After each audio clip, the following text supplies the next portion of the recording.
Morning, everybody. Welcome to a green tea Sentinel, starting off the second 3-week session of green teas.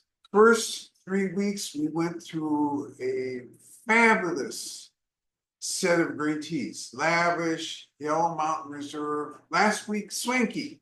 Lots of vegetality and then other things going on in the midst of it. So this week we start out with Sentinel. Next week we do Dazzling, and we ended up with Graciousness.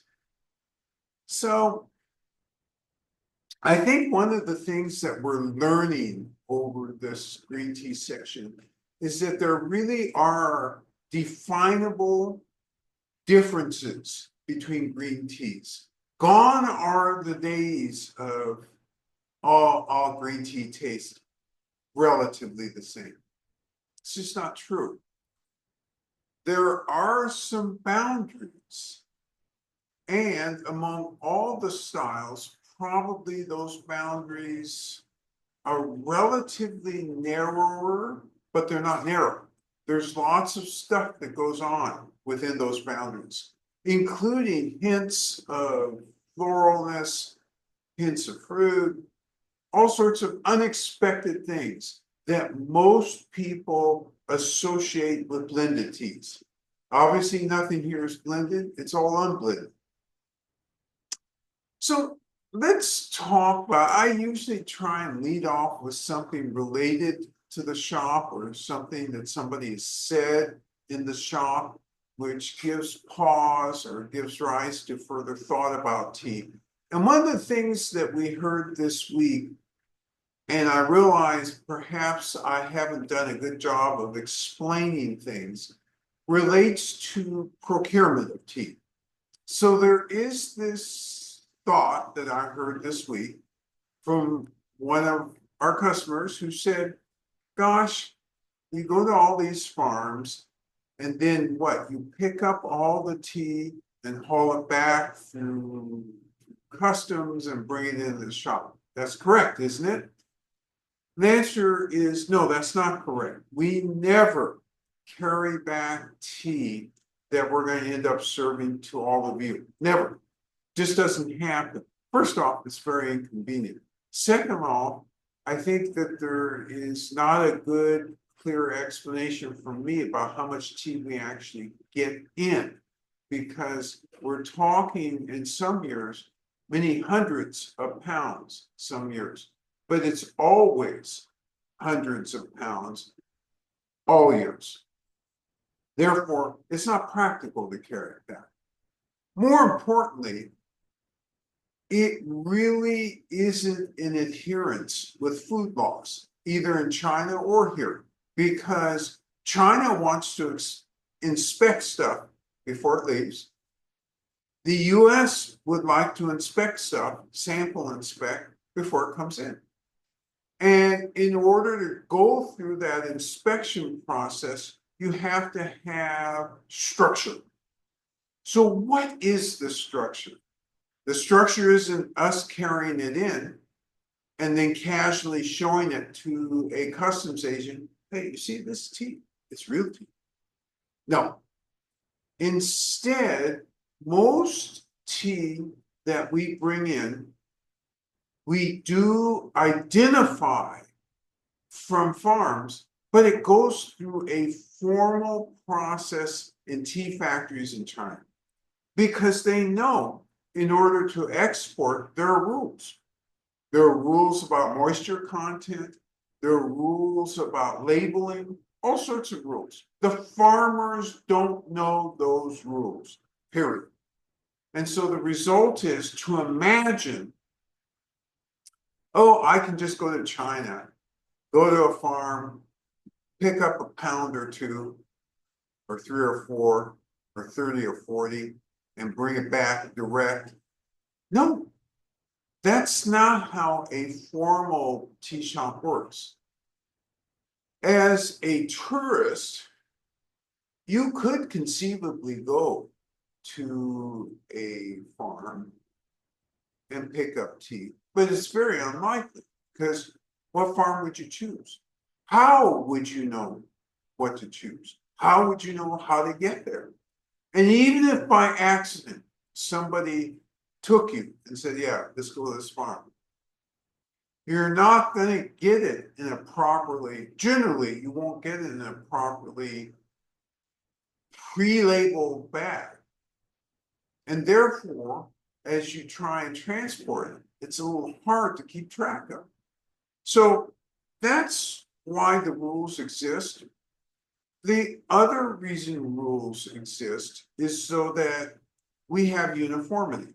When we serve you a cup of tea, you have an expectation of us. And the expectation is, gosh, let's get the tea master out there.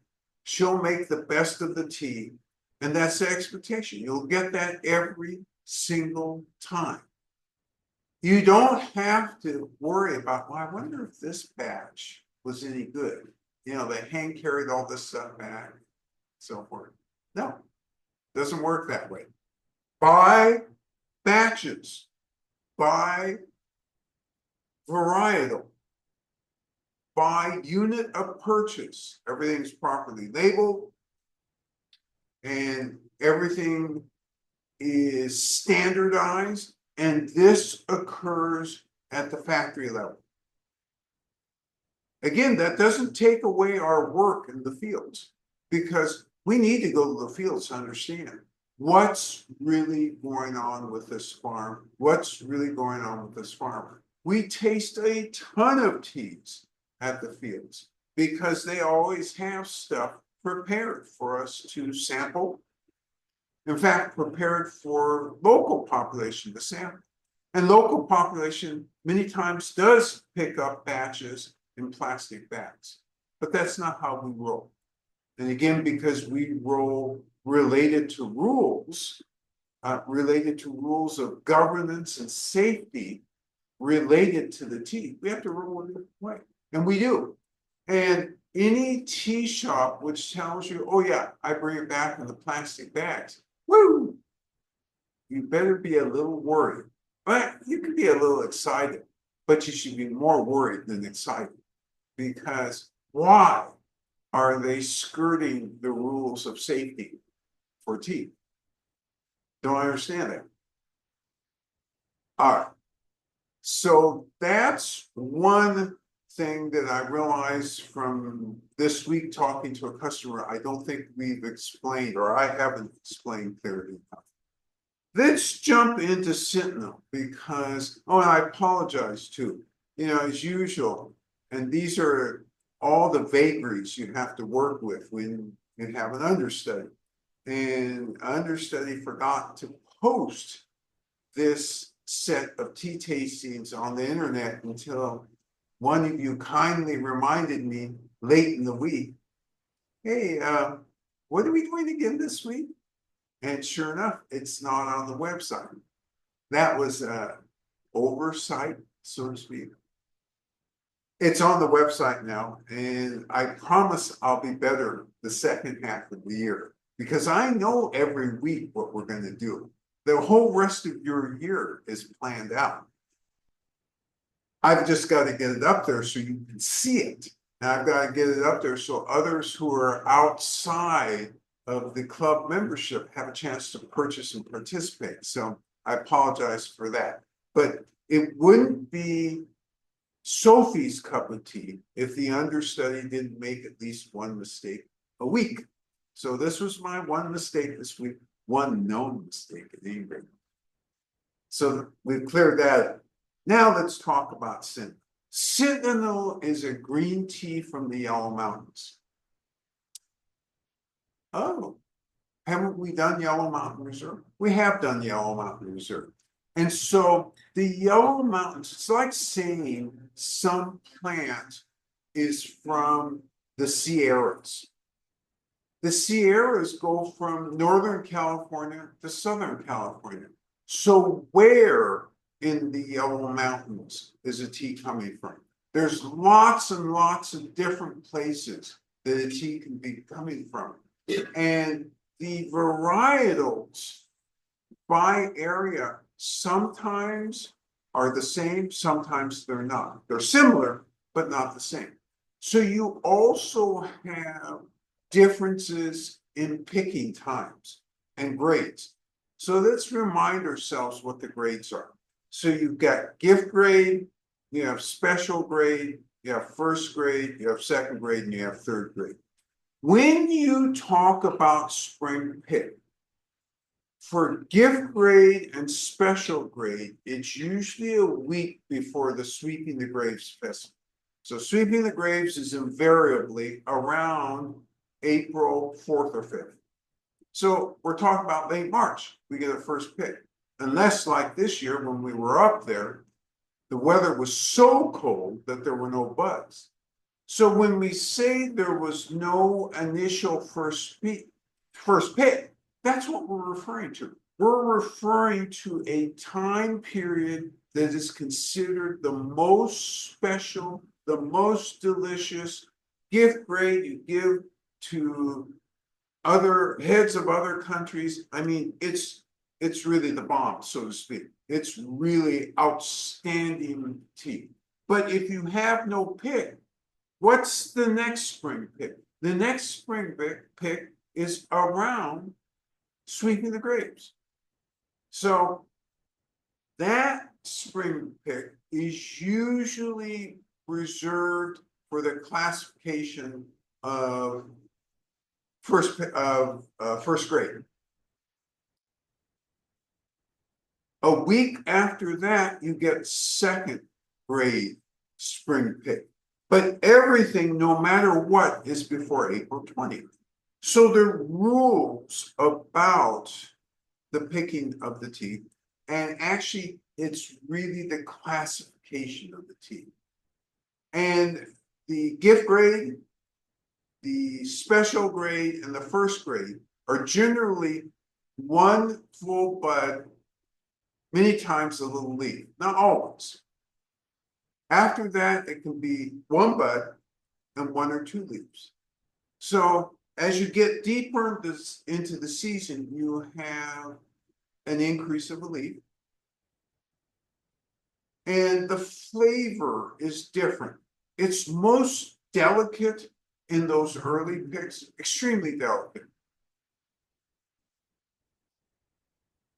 Let's talk both modern and old history. And you know what? We're going to go backwards this time. Normally, I would start with the old and work into the modern. I'm going to start with the modern today because I want to give you very practical example of farmers' lives today. In general, when you know it's Yellow Mountain tea, in general, you know that's a fairly high class of tea. It's very high class of tea. And it grows in the Yellow Mountains around Yellow Mountain City, but this area is probably lengthwise, it's probably about 60 miles long. And depth-wise, it's probably about 30, 40 miles deep. So there's lots of places in that description of the area that it can grow. And one of the tea that we're talking about today, grows at the highest elevation that this is normally found. And it's very hard to get to this farm. Normally, a farmer won't take you up there. Why? It's steep. It's enormously steep. You have to be in really good shape to get up there. And they just don't want strangers wandering up into the premium fields. Have we been up there? Absolutely, we've been up there. But we're not strangers. So therefore, that's why we get a chance to go up there. So I want to talk to you about the development within this area, not in the exact area where Sentinel comes from, but a neighboring area that's a slightly lower elevation. because not all of these areas are as wealthy as the very premium tea areas are. So by area, because areas get a reputation, and as soon as they get a reputation in China, everybody wants from this area. And remember, I said there's hundreds of miles a mountain, and therefore there's lots and lots and lots of areas. And the terroir, the weather terroir of each of these areas is different, isn't it? Has to be different because the elevations are different, the microclimates are different. Therefore, you're dealing with taste profiles. Oh, by the way, the soil is a little different also in the areas. Number of fog days are different. All of these things are different and have an effect on the tea. So again, people start to hanker for these really well-known areas that either are marketed very well or truly have unbelievable tea. So I'm talking about an area that has outstanding tea, but it isn't one of these well-known areas. And so let's talk some real numbers. Back in around 2018, 2019, or 2020, this village, and again, this isn't where Sentinel is from, so let's be clear about that, but I'm telling you this so you see how these areas develop, was producing yellow mountain tea. They were earning, about, and let me convert this into stuff you'll understand, about $30 a pound for the tea that they produce. That's pre-going to the factory. So it's the almost finished tea.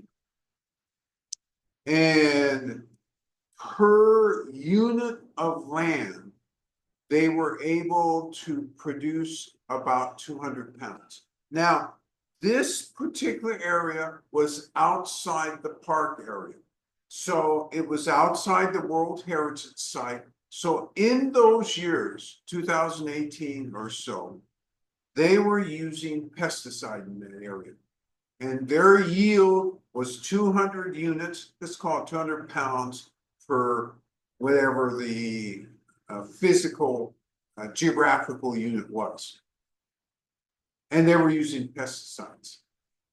So in came a social welfare unit accompanied by the local government representatives with a plan, meeting with the villagers with a plan to help them do two things. Let's make ecologically sound tea. In other words, let me translate that. Let's get rid of the damn pesticide. Okay, that's one thing. But when we do this, we also want your lives to be better. How are we going to do both things at the same time? So they engage in conversation. The social welfare unit already had an idea, but it met with lots of resistance from the villagers. Why would there be resistance? Well, unpesticided per unit yield, instead of being around 200 pounds per unit of land, fell to around 20 pounds per unit of land, 10% of what a pesticide is. So where's my incentive? You know, I gotta live, I gotta make money. And I'm not rich yet anyway.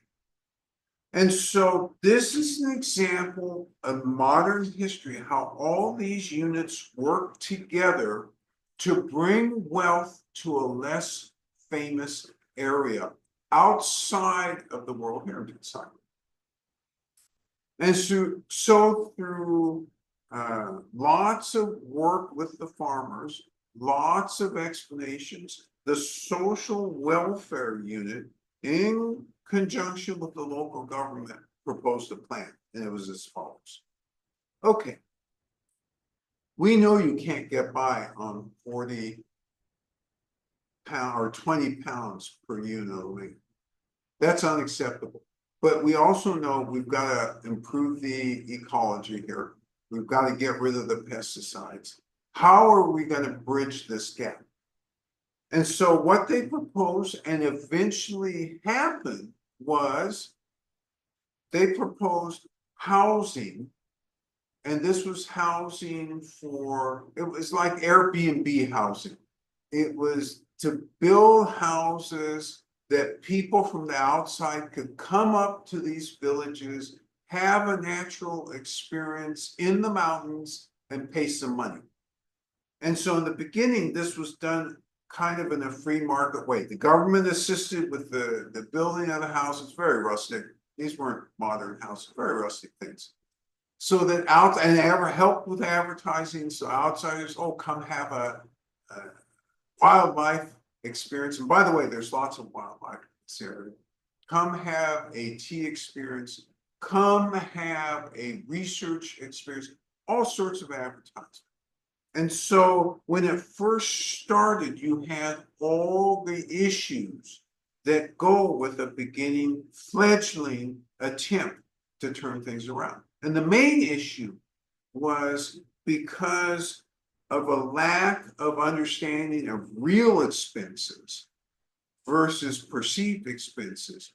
There wasn't a good uniformity in the advertisement to the outside. In other words, some people, oh, $70 a night or 70 yen a night, others 110 yen a night. Nobody knew what the break-even point was. And so there was lots of work over the next year or two to figure out and standardize prices in this area, which they did.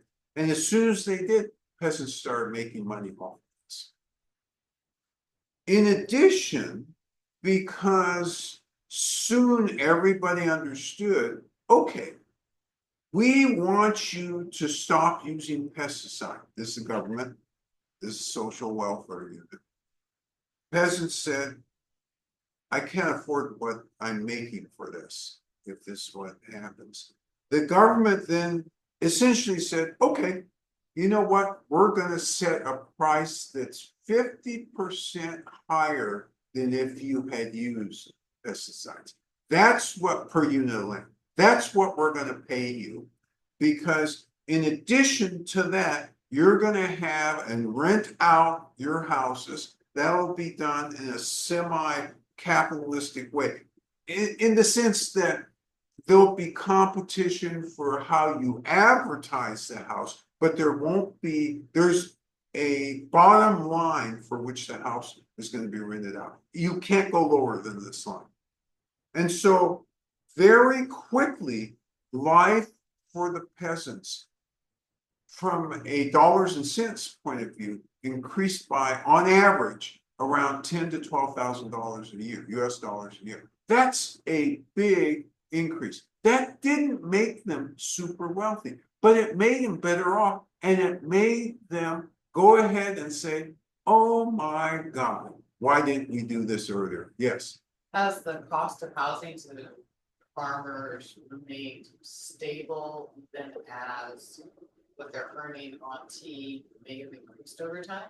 Correct. So the question is, how's the cost of housing remain stable? So through government grants, the cost of house creation, I assume the question is about house creation and not about house maintenance. We'll get to house maintenance in a minute.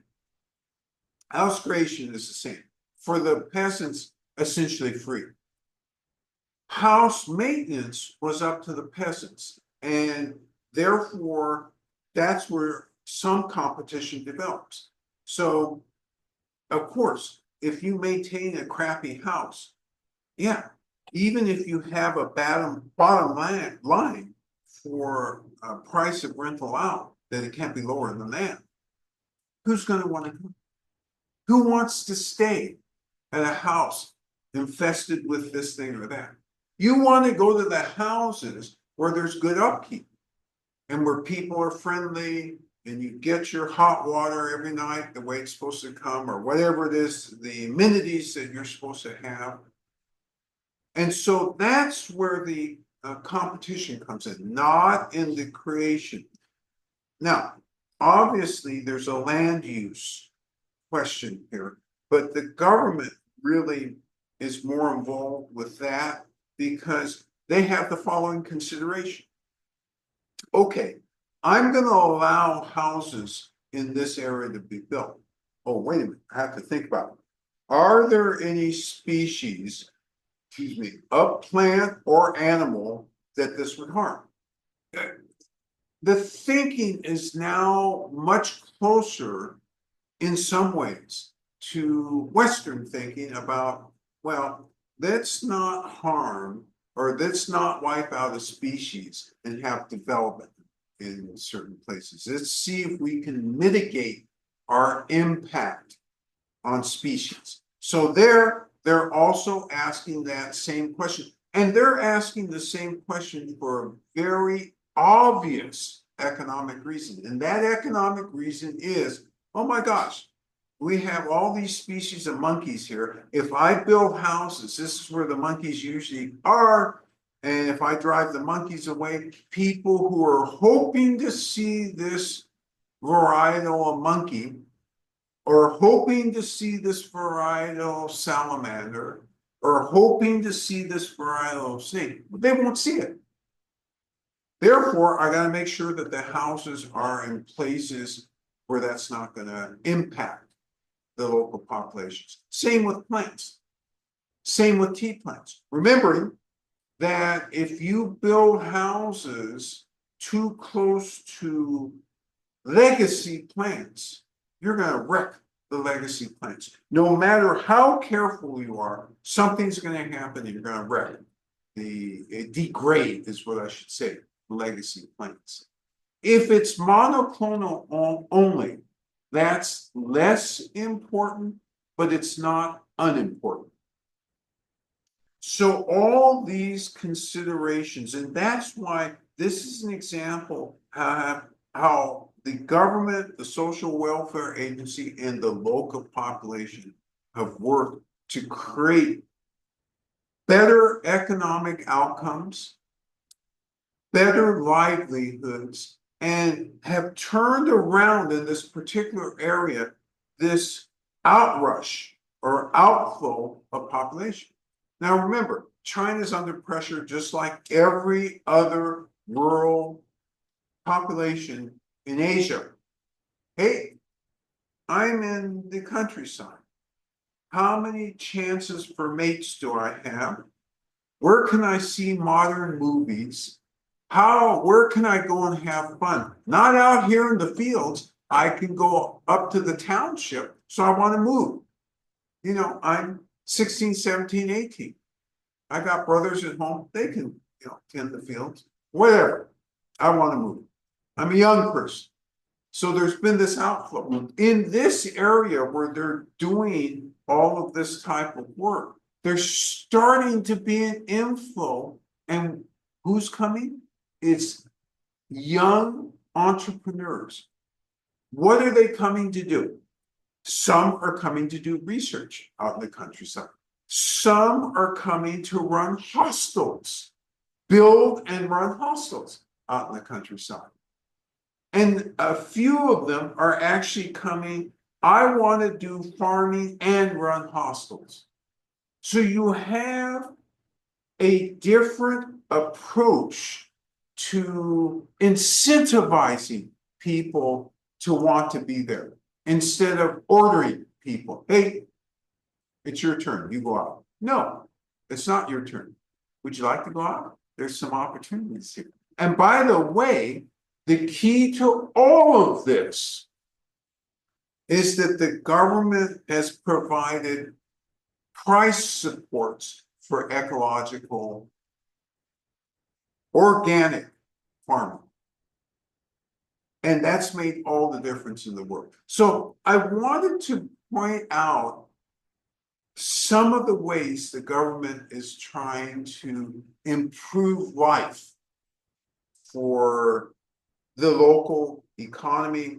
They're trying to improve product that outflows, and they're trying to get rid of economic degradation. This is really a hard thing to do, and there are hard decisions to make. But once you make those decisions and put them in an orderly way, they can work. And this is an example of how they work. So that's modern history. Let's go to ancient history. Let's see if I have time. Oh, Jesus. No wonder I'm feeling the pressure of the Tea Master's gaze on the back of my neck. Yes, I am feeling that pressure. You know what? We'll save modern, I mean, old history for next week when we do dazzling, because I think we better go to the tasting and so forth before you get excessively thirsty. But I definitely wanted to go through this because normally we don't talk about all these programs and incentives, and we don't usually talk about, well, how does the tea come from the fields to eventually go to factories, to eventually come to us? These are all things that need to be talked about. All right, we're going to take a commercial break for 10 seconds. I'll see you in 10 seconds. It's a good time for me to say that. All right.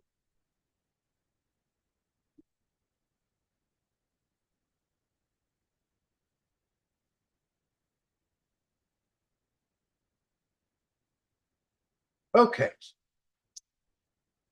Why, good morning, Tea Master. How are you this morning? Good.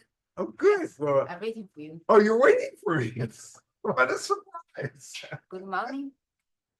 Excuse me, yeah. Yeah, so we do green tea. Okay. Just this is I want to your home. Okay. Yeah. Thank you. So here's the setup, normal setup, tea tray, couple cups, tea strainer,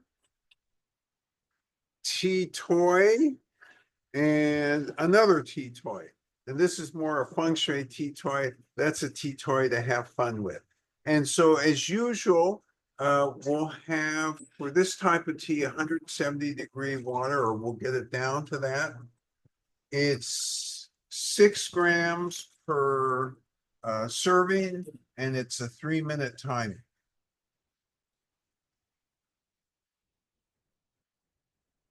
And the most important thing to remember is the rhythm. And you'll notice that Tea Master has great rhythm.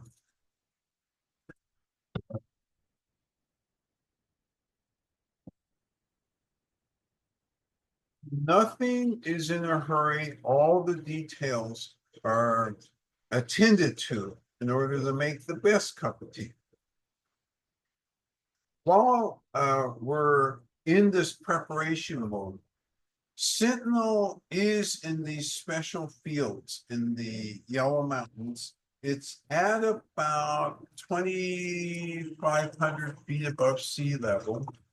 And it's some of the finest tea comes from this particular area, but it's not especially well known, although it is within the World Heritage Site. So all these World Heritage Sites, including the Wuyi Mountains, have, the central places where the best tea comes from. And this area is no exception. All right, Tea Master has heated the cups.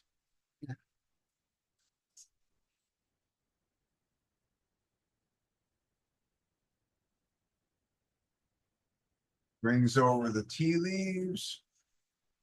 Adds them to the cup. Heat them up. Shakes them up.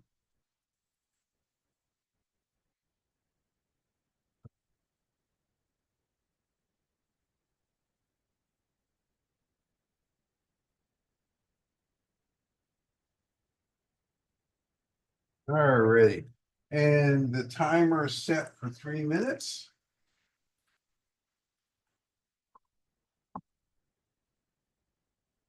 Great. You see the look and feel of this, lots of leaves hanging and descending to the bottom. So on the surface, this is the least difficult tea to make. That's on the surface. But in effect requires the most attention or some great attention to detail. If you pick in the morning, you've got to make in the afternoon. If you pick in the afternoon, you got to make in the evening. The time of making is not long, but the temperature control, the length of time that you are actually heating and reducing the moisture, all of that has to be carefully controlled. When you go to the mountains during the picking and processing period, you can smell the tea from far away. It's just got this great green tea smell. This tea in general has been famous since at least the Ming Dynasty. So Ming Dynasty, to put you in perspective, is 1368 to about 1635. And so it's been famous since that time. It got real famous in the Qing Dynasty because not only was it famous in China, not only was it famous at the imperial court, in about the late 1700s, the British had a chance to try it in Shanghai and liked it. And so you've had varying periods of time where this has been available abroad and it hasn't been available abroad. And that has to do with scarcity of product. This became in recent history available abroad after a period of probably 30 or 40 years absence in 1976, where again, it started to show up in very small quantities in Europe. Nonetheless, in China, it was continuously famous, and it was one of the top 10 top 10 teas in China as this list that was produced in 1955. So it's been famous for a long time. It's been used as a gift to dignitaries that come to China. Just very, very famous. The processing of this, very straightforward, but again, needs attention to detail. Timer's gone off, by the way.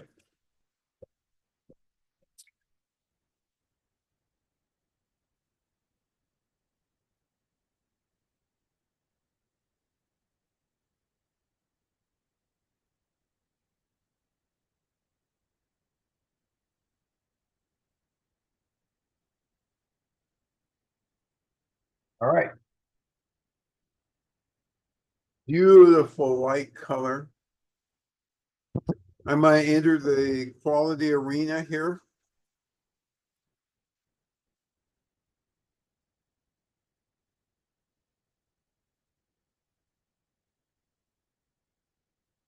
Hey, I'm testing astringency,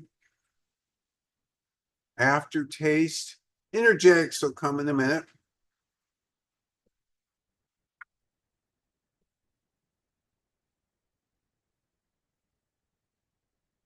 Okay, and I have a sense of the flavor and aroma in addition to the astringency, aftertaste, and energetics. All right, it's your turn to brew. Remembering it's going to be a 3-minute steeping.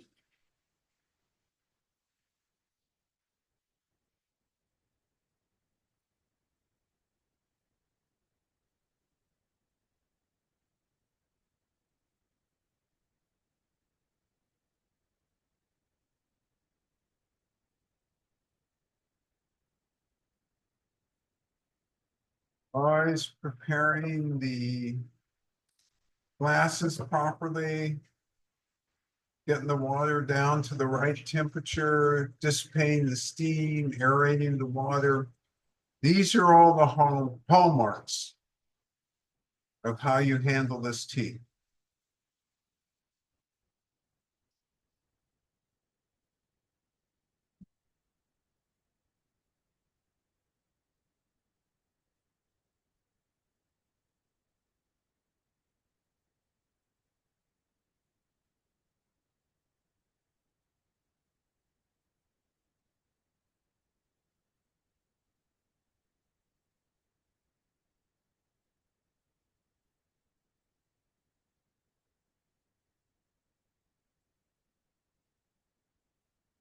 Nice rhythmical.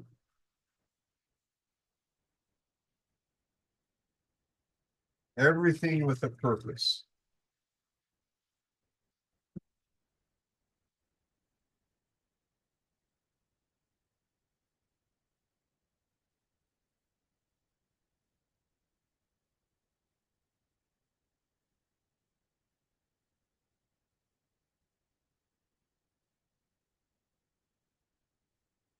Aerate the water, put it back into the kettle so you can control the pour into the cup.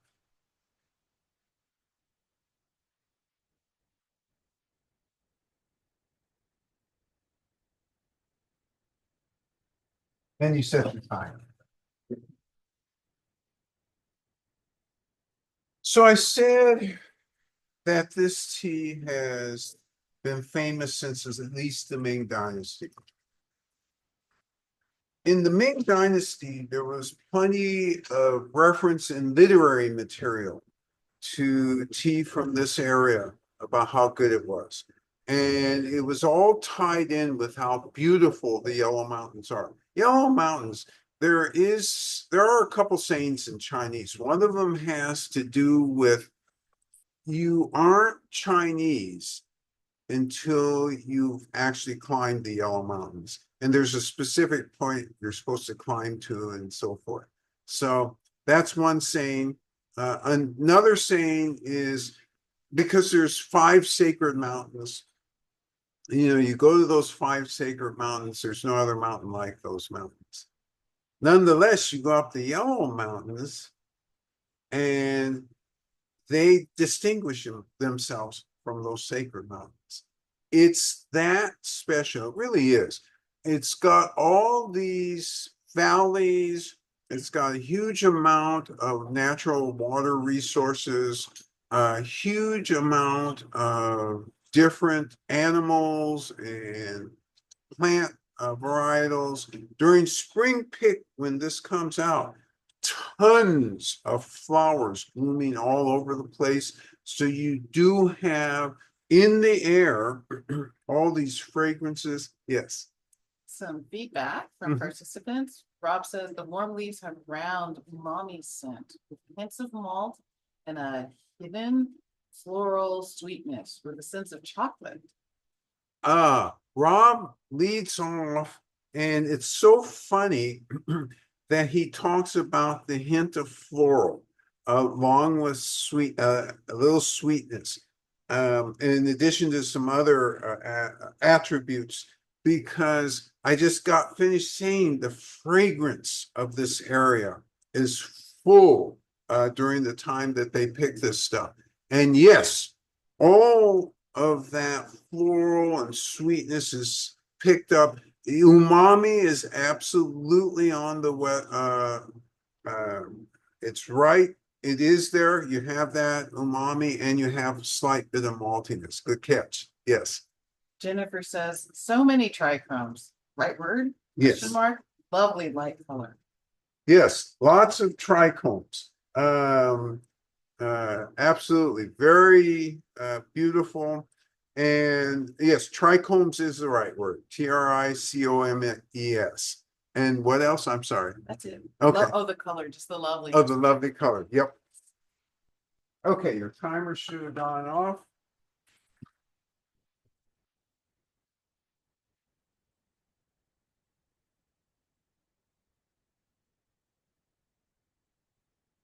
Separate the tea leaves from the tea water.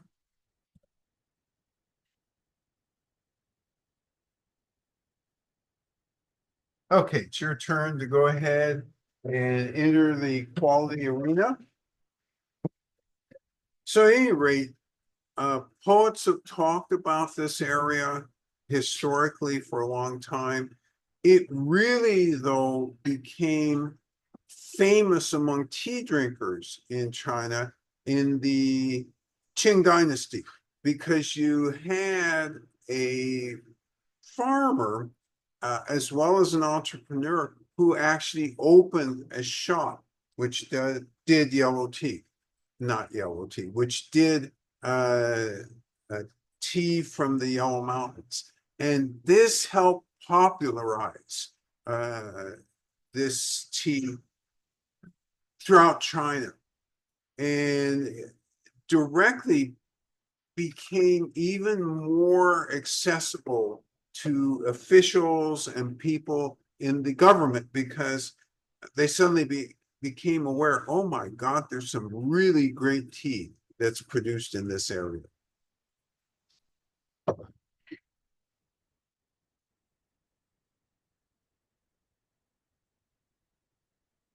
Peter observes the aroma and taste of sweetness up front, then steps back as the astringency comes forward. After a few sips, the sweetness, the astringency, and a thick coating of the tea all combine together, none eclipsing the other. Oh, Peter notes how there's a balance in this. You've got some astringency, you have some sweetness, and it's very balanced, and the flavor is very balanced. No one attribute eclipsing another attribute. Now, I like this because the best of the teas from the Yellow Mountains does have this lightness, and yet this blend of all of these things occurring in your mouth. And one of the things you're going to find is the beginning, there is a lighter astringency, and then as you go through the cup, it's like we've seen before. It seems to accumulate as you go through the cup.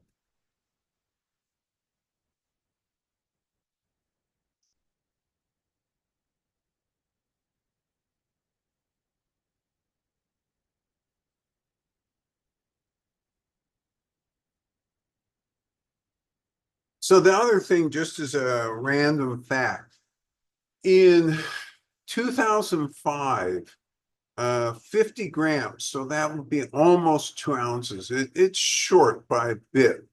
Went for a record price from this area of about, it translate this into US dollars. That would have been about $6,500 a pound, which at that time was one of the highest prices that any tea was going for. So among tea aficionados, and yes, okay, the question comes up, who's paying that sort of money? This would be tea aficionados in China. This would be rich people in China who love their tea. Yes. Upstairs, the steeped leaves were more strongly floral, but the tea water has a more mild scent. It's still round, but it feels wet on the nose and has hints of fresh boiled corn. Oh, I like this. This is raw? Yes. Okay. The there's still a floral, right? Yeah, in the leaves, but not so much in the tea water itself. So yes, you get more of the body. This is a weird way to say it, but it's another way to say the same thing. You get more of the body of what's in there in the leaves. It's stronger. The attributes are stronger, and then the tea itself is lighter. And so hence this actually dovetails with what I said at the very beginning, which is when you go into this area, when they're making this tea, you smell it from a long ways away. And it is so attractive as you're walking through the villages. You just want to stop and have them hurry up and finish making so you can have a cup of it right away. It's that good. What else was in his comment? Yes, step back here.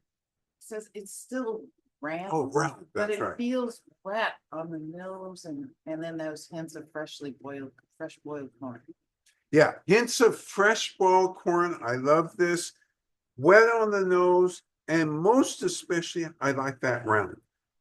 There is nothing, and this dovetails with Peter's comment about balance. There's nothing which steps out of balance. There's nothing which dominates another aspect of it. It's just this nice, mellow, round, balanced green tea. Yes. Jeannie shares, I get a very grassy aroma and flavor, not the sweeter hay flavor, but more like freshly mown grass. Oh, so Jeannie gets a freshly mown grass, almost more grassiness than any other flavor in this. And that's a legitimate. Everybody is still in good shape here in terms of the things that they're commenting on. Great comment, Jeannie. Yeah.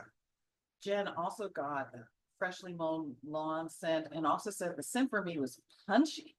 Greens exclamation point, as well as the freshly mown lawn. I had to pull my head back and let it dissipate a little to see if I could get any other notes. And if I really try, I can smell some light honey buried underneath. And then it's a multi-part comment, but maybe start there. Okay, yeah, let's start here. This is great. So this is more confirmation of that freshly mown grass or freshly mown lawn as a huge part of the aroma of this. Light honey With smell, light honey scent underneath. light honey scent, and I like that you captured that because Rob and Peter talked about sweetness and florality, and you're capturing it as that scent of honey. And yes, everybody is really honing in on this. Great. Jen also observes the tea water was medium thickness, and the taste at first was very much less grassy, but still tastes of warm steamed greens. If I steam Chinese broccoli is what stuck in my head this morning. And yes, no, I'm being very specific again. As I get down in the cup, I get some very light floral notes, but the greens and greenery is definitely standing defensively forward on this tea for me. I like this a lot. So there's a lot going on in this comment. I think part of the summation of this is a very green smell, very green taste. And so green being represented as in a mown lawn or vegetables, steamed vegetables.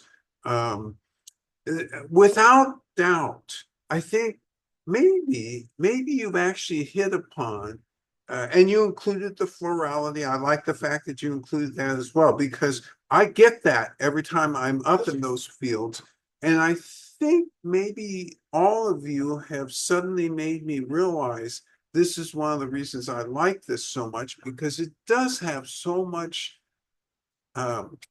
vegetable type of aroma in it. And as it turns out, I really love when you steam a vegetable and it's just the right amount and it's just very green. And when you taste it, it's tender and green and accessible. This is what you're all making me feel about this tea. And I love that you've approached it from this way, because you've included a honeyness, a florality, a sweetness. This is great and more complete than I usually talk about this tea. And you're filling in some points for me, because I know I've always loved it when I've gone to this area. And by the way, just like some of the other green teas where we've been cautious and didn't bring them in early because we didn't think customers would fully appreciate, you've proven us absolutely wrong. Well, you've proven us eventually right, because eventually we did decide, oh my gosh, yeah, not only are you going to get this, you'll end up liking it. Great job. Great catch. Great comment. Yes. Jennifer says the energetics are warming, coating, as mentioned earlier, grounding and comforting, especially to my poor inflamed respiratory system. Oh my goodness. So Jennifer remarks warming, energetics, coating, grounding, and particularly since she's feeling a little bronchial, a little throat irritation, that this is helpful for that. And so I love that you reach down into the energetics, because for me, Rob mentioned warming, Peter mentioned balanced, and then the The rest of the triangle or triumvirate would be that groundedness that this tea brings. There's nothing, and you've described it, there's nothing out of place. Yes. Peter says, I find a lightness, but not weak at all, but a lightness to the energetics. Some teas begin in my central core and then emanate outward, whereas this feels as if it begins on the periphery of my body and begins to sink in more centrally. Oh, this is interesting. So this is a feeling and energetics. So instead of starting right at the core and emanating out, this one for Peter is it gathers itself from the outside and then comes to the core. I like this because this dovetails or this hooks up with this sense of balance. It does also hook up with Jennifer's sense of grounding because, again, you start and you don't expect, but you end up in this very centralized place that kind of sneaks up on you. Great catch. Rob says there may be big flavors and scents in this tea, but they don't get in the way of the smaller ones. In contrast, the Japanese green tea, Gyokuro, would for me just be freshly cut lawn. But with this tea, I can get all of its flavors and scents.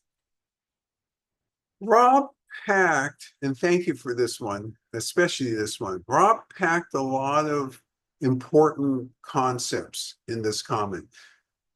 First off, he contrasted it with Japanese tea, where the notes, particularly the gyokuro, are pronounced and grassy, and that's all there is.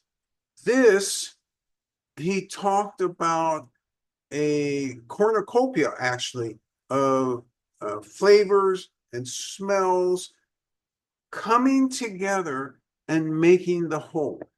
And I love this comment because many times people talk, oh, well, Japanese tea is this way and Chinese tea is this way. No, the way you described it is much better because, yes, Japanese tea tends to be more single noted. Chinese tea at this level tends to be extremely complex. And yet, if you drink it in a hurry, will you see that complexity? If you drink it in a hurry, will that energy come from the outside and center into you and be grounding? The answer is no.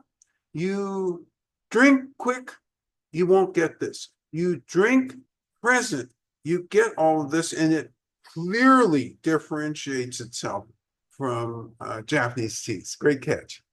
Jeremy shares the tweed green dry leaves in the bag evoked a morning mountain meadow, reminding me of growing up in the foothills of Snowies in Montana. And that's it, almost disappeared in the wet leaves. Just a hint left, and ephemeral. First thought, breakfast eggs. Now, so enjoying the very smooth swallow, warming in the core. So this is a comment from Jeremy, evoked from childhood memories of growing up in Montana and initial hints of the leaves, right? Yes. Okay. Initial hints of the leaves being, what did she use to describe that? This is the scent, that meadow scent, Meadow that scent. mountain meadow scent, Yeah. which almost disappeared in the wet leaves. That's right. That's what I liked. The mountain meadow scent. And actually, even as you said that, and this is why I temporarily lost focus, because it made me think of when we go to the yellow, particularly this year when we went, it had snowed not long before we came, and it was cold, and you had, as it warmed up, you started to have a meadow scent, particularly of flowers. And so that picture came to mind as you were describing that. And that was in the dried leaves, right? Yes. Okay, and in the wet leaves? In the wet leaves, that meadow scent almost disappeared, just a hint left in the ephemeral. Oh. And now into energetics, Jeremy shares she's so enjoying very smooth swallow and the warming in the core. I love this. So as Jeremy has progressed from the dried leaves to actually drinking this, she's warm to the core. And there's a smoothness to it. And much like Jennifer, that warming, grounded feeling with this tea. So what's really unique, which you're all detecting, is unlike some green teas, which kind of leave you out not as warming and not as grounded, this one is quite the opposite. It really does leave you grounded. And I love the fact you're capturing that. Okay, this has been a wonderful session with all of you. And we did do something a little bit different today. So today we talked a little bit about modern history and modern issues of how to develop tea areas. And I really wanted to take advantage of this because we're really familiar with this process vis-a-vis Yellow Mountain, or vis-a-vis the tea in the Yellow Mountains and this area where they've tried to develop. And they've done such an interesting, and I think a really good job of revitalizing what's just a beautiful area. That whole area is quite extensive and it's beautiful. And so we went over that today, and then we shared the tea with you, and you've gotten that great sense of groundedness, the great sense of, in many ways, bringing you present. You can't appreciate the tea at this level without being present. And over again, we've talked about that. Lastly, in today's session, we talked about, again, as an opener, how to understand how tea comes to America. It doesn't, by and large, come directly by farmers. It goes through sophisticated factories that make sure that the tea conforms to the rules and that it is produced at a standard that you can rely on throughout. And so these were the things we focused on today. Again, your comments were just so spot on and made me really envision the area today. So great job with the comments. Salute you for that. Next week, we do yet another green tea.